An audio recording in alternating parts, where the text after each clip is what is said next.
मैं ये पूछना चाहता हूँ कि जिनके यहाँ पर रहता है किराए पे, क्या उनका दायित्व नहीं बनता था यहाँ पर कि इनका वेरिफिकेशन है उनके पास, या पुलिस ने कभी इनको वेरीफाई किया है कि ये कौन है क्या है? क्योंकि अगर पुलिस ने पूर्व में इसका वेरिफिकेशन किया होता तो जाहिर सी बात है कि ये मानू रावत नहीं कह सकता था आज भी इस एरिया में अपने आप को, इसको इमरान अहमद कहना ही पड़ता। फिर होता क्या, फिर मकान मालिक उसको कमरा नहीं देता। अब यहाँ पर बात ये हो रखी है कि ना पुलिस वालों ने वेरिफिकेशन करी और न मकान मालिक ने अपनी तरफ से कोई कानूनी कार्रवाई करने की सोची कि ताकि पता चल सके कि मैं किसको किराए पर कमरा दे रहा हूँ। इस हिसाब से तो कल की डेट पे कोई भी नाम बदल के आएगा क्या, मैं ही किसी और के यहाँ पर नाम बदल के जाऊँगा और मैं वहाँ पर कुछ गलत काम करूँगा, तो इसका मतलब यह है कि मतलब कुछ भी हो जाएगा। यहाँ कानून व्यवस्था न्याय प्रणाली कुछ है नहीं है, यह सब ताक पर रखकर ही नियम कायदे कानून चलेंगे।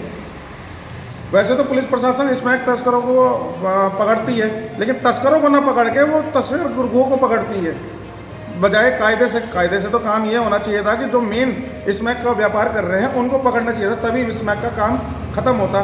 ठीक उसी प्रकार यहाँ पर इनको इस एरिया में ये जो घमंडपुर कोटद्वार भाबर का एरिया है, पुलिस प्रशासन को बहुत सख्ती के साथ में पुलिस वेरिफिकेशन का कार्य चालू करना चाहिए तुरंत प्रभाव से।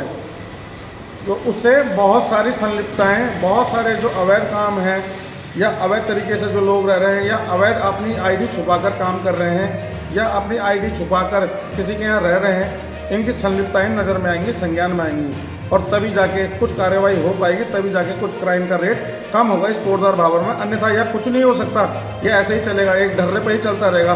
गढ़वाल से गढ़वालियों को गायब कर दो, सरकार भी आजकल यही रणनीति अपना रही है, गढ़वाल से गढ़वालियों को अपना हटा दो और बाहर से किसी को भी बचा दो।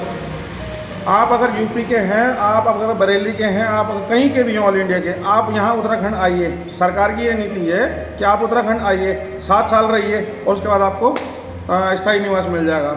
और जो 50-60 साल से जिसकी पैदाइश हैं, जिसके बाप की पैदाइश हैं, जिसके दादा की पैदाइश हैं, उन गढ़वाली लोगों को भी मूल निवास से वंचित कर दिया। उनका भी क्या कर दिया है कि जो 60 साल चाहे 100 साल से रह रहा है उसको भी स्थायी निवास।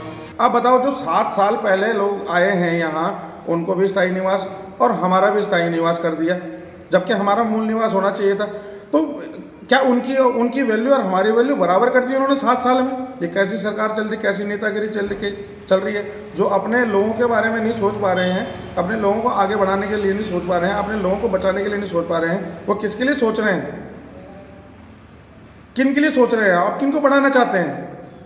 ये सवाल है मेरा शासन प्रशासन से, नेताओं से, और जो जनप्रतिनिधि हैं हर एरिया में चुने गए वार्ड मेंबर, पार्षद, कि इनकी जवाबदारी नहीं है कि अपने क्षेत्र में अगर पुलिस नहीं कर रही है तो आप भी तो पुलिस वेरिफिकेशन का काम कर सकते थे।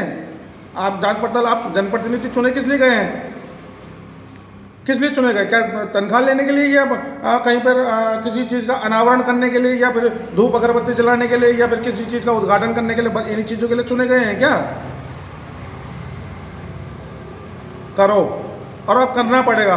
अगर आप नहीं करेंगे तो हम आम जनों को ही इस मामले में कूदना पड़ेगा और हम अपने हिसाब से काम करेंगे, फिर हम किसी और का दखल इसमें बर्दाश्त नहीं करेंगे।